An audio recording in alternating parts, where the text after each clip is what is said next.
entire Bhagavad Gita is trying to explain to us the meaning of Mahavakya Tat Tvam Asi.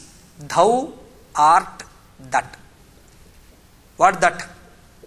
That Supreme Bhagavan you are. Swamiji, what is this?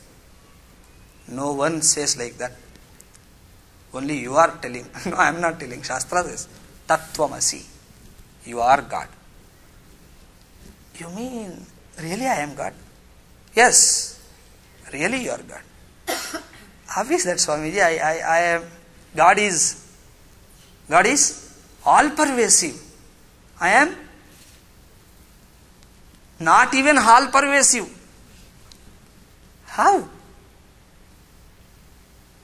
Your body is not all pervasive. That I know.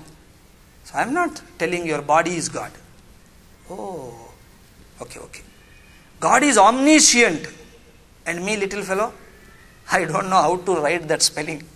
Omniscient spelling, I don't know. I have some doubts about it. How can I be the God?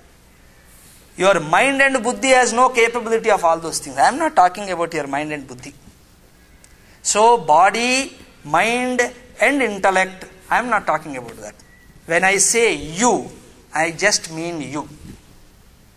Not your body, not your manas, not your buddhi.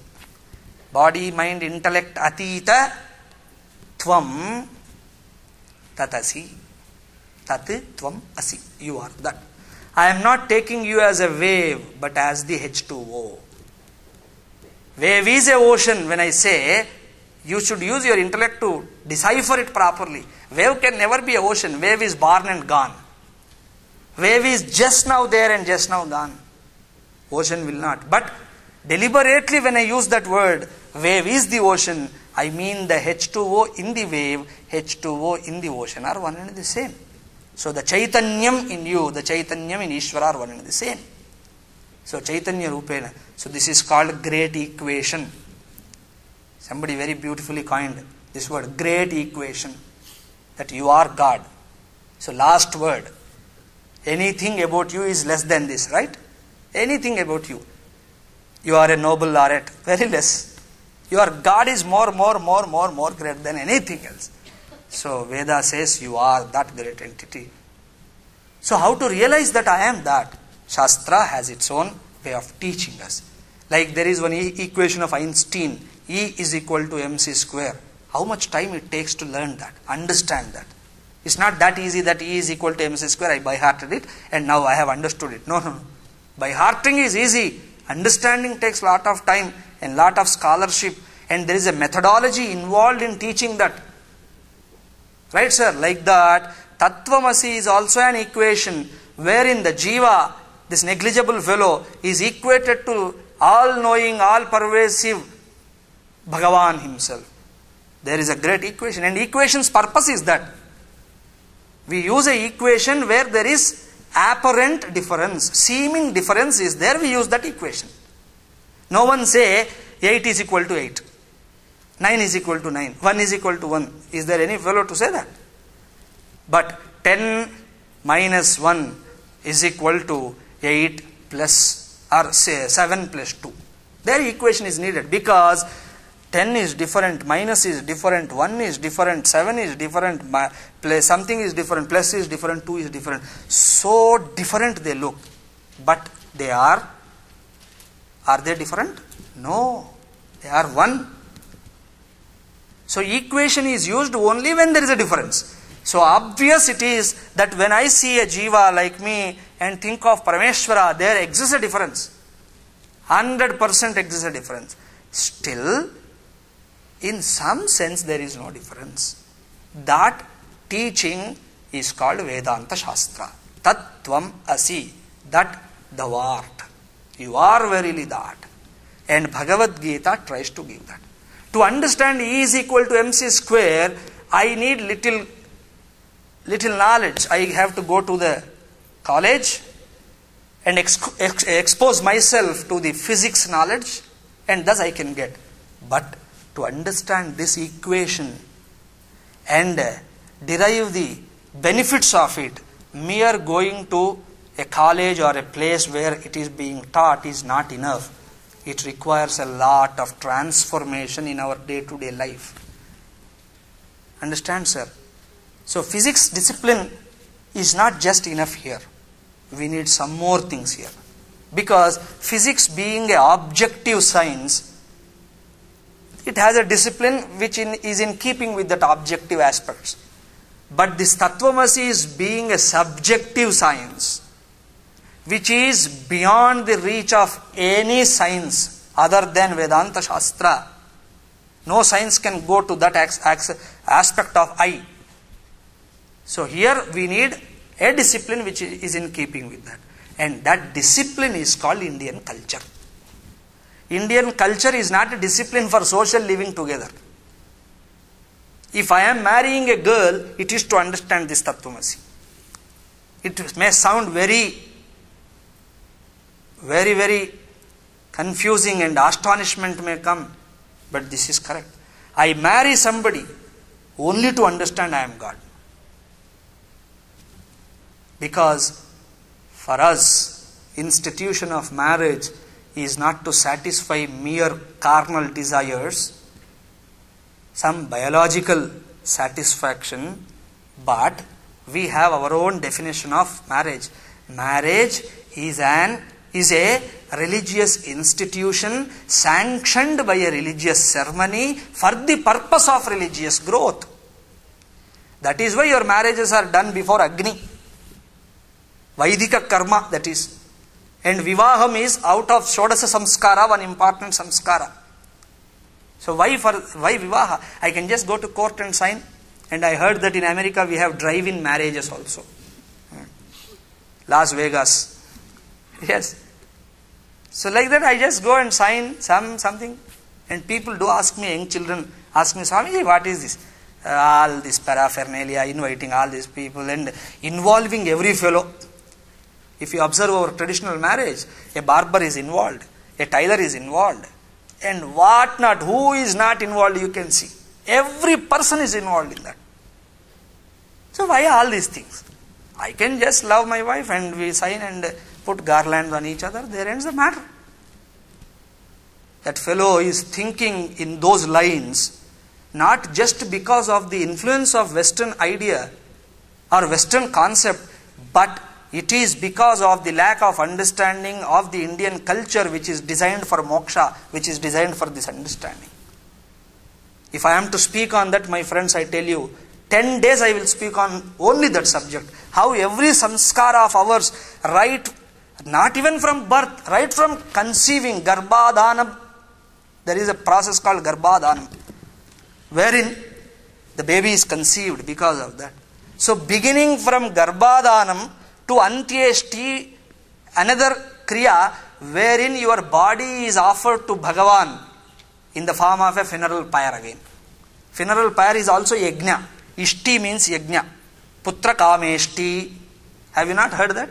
And this is called antyeshti because this is the last ritual you can do, wherein body which comes from Bhagavan is given to Lord.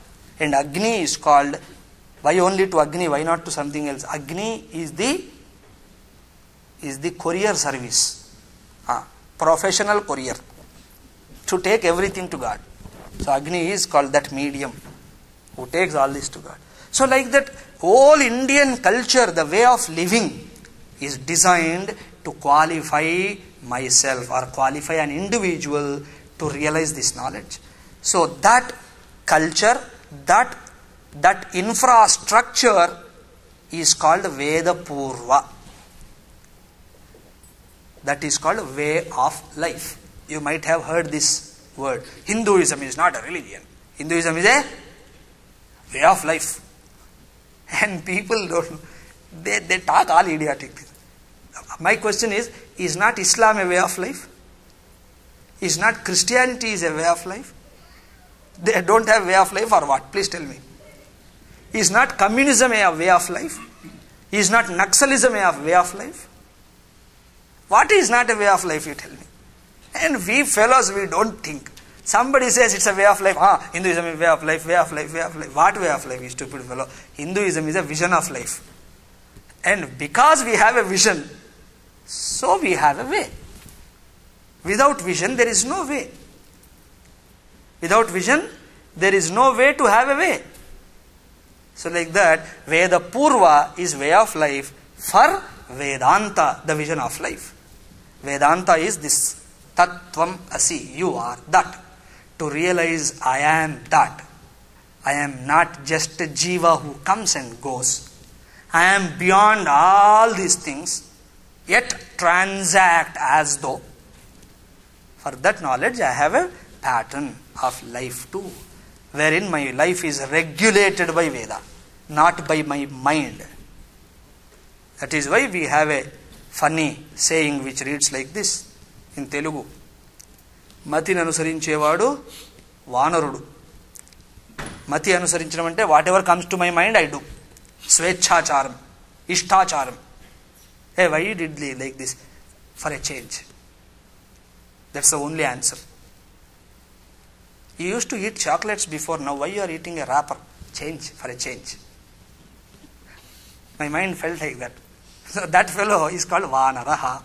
Because like a bandar has nothing. Bandar is not in the sense of bandar, the chalang, the running here and there without purpose. Bandar has a purpose, but as though applied here. And Shrutin anusarinchevadu narudu. Man is the one who follows the Shruti, not Mati. Shruti means Veda. So, the chapters of Bhagavad Gita present to us the Veda Purva Tatparyam and Vedanta Tatparyam. Veda Purvam, it presents how you have to conduct yourself, how you have to talk, how your being in the society should be. All this it talks. And also, it talks how you have to grow and how you need to facilitate this understanding. What is Ishvara? All this it speaks. So the first chapters are dedicated for that Tvam Vicharana as well as Veda Purva aspects. And the second group talks of Tatpada Vicharanam, we will see here an inquiry of that word Tat, as well as we see Veda Purva Vedanta again. It's not just Tatpada Vachyartha or Tatpada Vicharanam.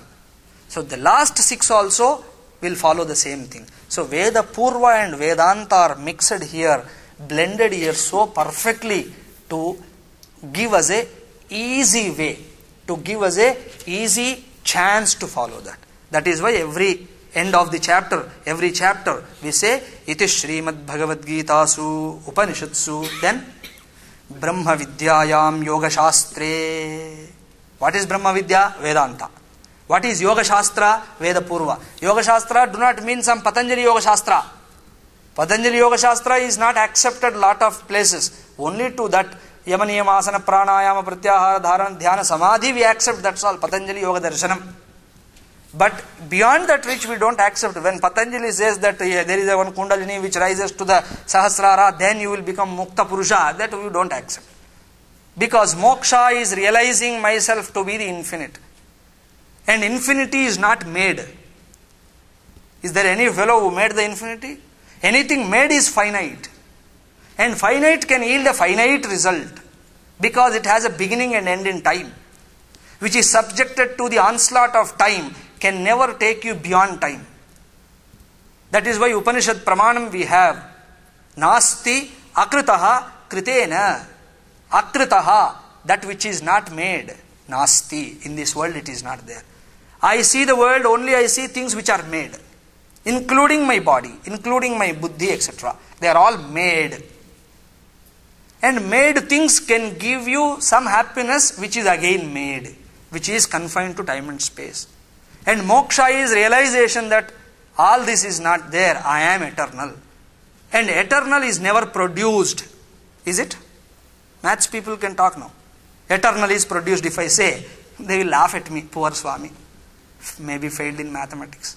Yes, of course I failed. In intermediate, 2 times I failed in physics. Successfully. Right? So like that, but little things I also know. So eternal is never produced.